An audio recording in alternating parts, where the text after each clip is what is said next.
Today we're making a pasta that's extremely versatile. You can swap and make it your own, and it's going to be a rosé sauce, so it's cream and tomato. Beautiful flavour and easy to make. All of the ingredients are laid out in front of me. We are going to need 1 brown or yellow onion. Slice off the tip, leave the root intact, slice it in half, peel it, then dice this into small to medium sized pieces. Next is 6 cloves of garlic. Just run these along a microplane to create a paste. You can roughly chop them, you can thinly slice them, just do whatever's easiest for you.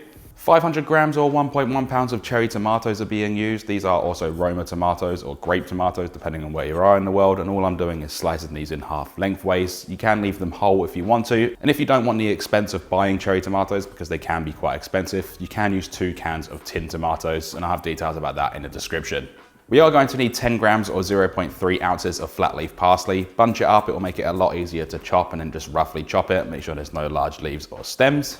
And for the protein, I'm using prawns. Like I said, this is versatile. If you don't want to use that, you can use chicken, make it vegetarian, do what you need to do to make it your own. And this is 300 grams or 10.5 ounces. These have been shelled and deveined, and I'm going to butterfly them, which is just slicing them very gently on that back to open them up. It makes it a lot more surface area when we're cooking them, but this is completely optional. You don't have to do it.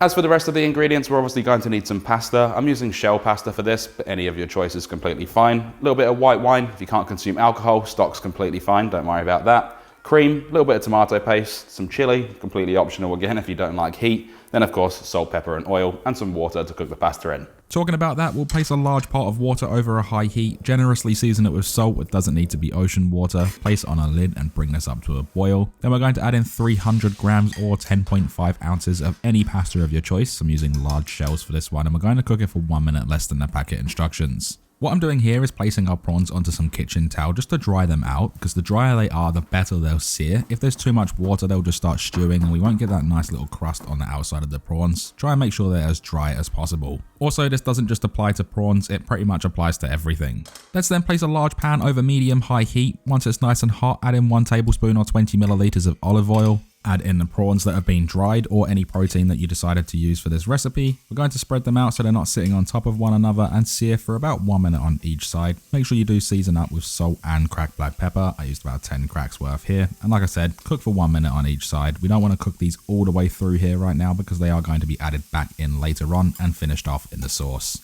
Once you have that done, these can then be removed and set aside. Just place them into a bowl and place that same pan back over a medium-high heat. Then we can add in the brown or yellow onion that we diced at the beginning and saute this for about 3 minutes until golden brown. And a little tip, if you notice that the bottom of the pan's becoming too dark, you can add in a little bit of liquid. I just add in a splash of wine, which is what's being used in this recipe. It will deglaze the pan, bringing anything that's stuck back into the dish. And that tip applies to most dishes. If you're not using alcohol or stock in a dish, you can just add a splash of water.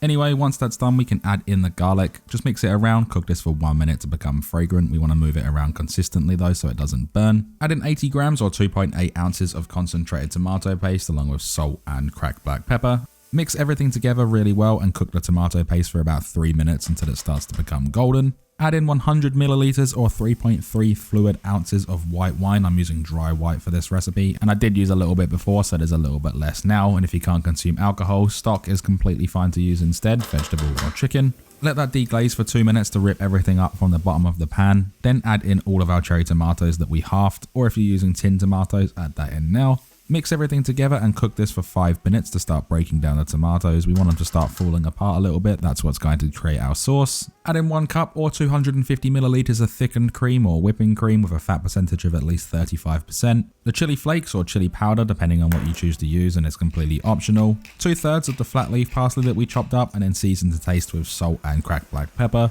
Mix everything together. What we're going to do now is allow that rosé sauce to come together, bring it up to a simmer, reduce the heat to low, and cook this for about 7 to 8 minutes until thick and you can create ribbons in the sauce. Add in the pasta that's been cooked for 1 minute less than the packet instructions. You can reserve a little bit of the water if you need to adjust the consistency of the sauce later on. Fold that pasta through the sauce, make sure everything's coated, everything's lathered up. Then we can add in the prawns along with any resting juices. Do the same thing again, just mix everything together, fold it all through. This is the part where we just double check all of the seasonings, all of the flavors are working. Just adjust if necessary. I'm adding a little bit more of the flat leaf parsley, a little bit more salt as well as cracked black pepper. If you've added that in, just mix it all together, let those flavors become friends, and then remove it from the stovetop.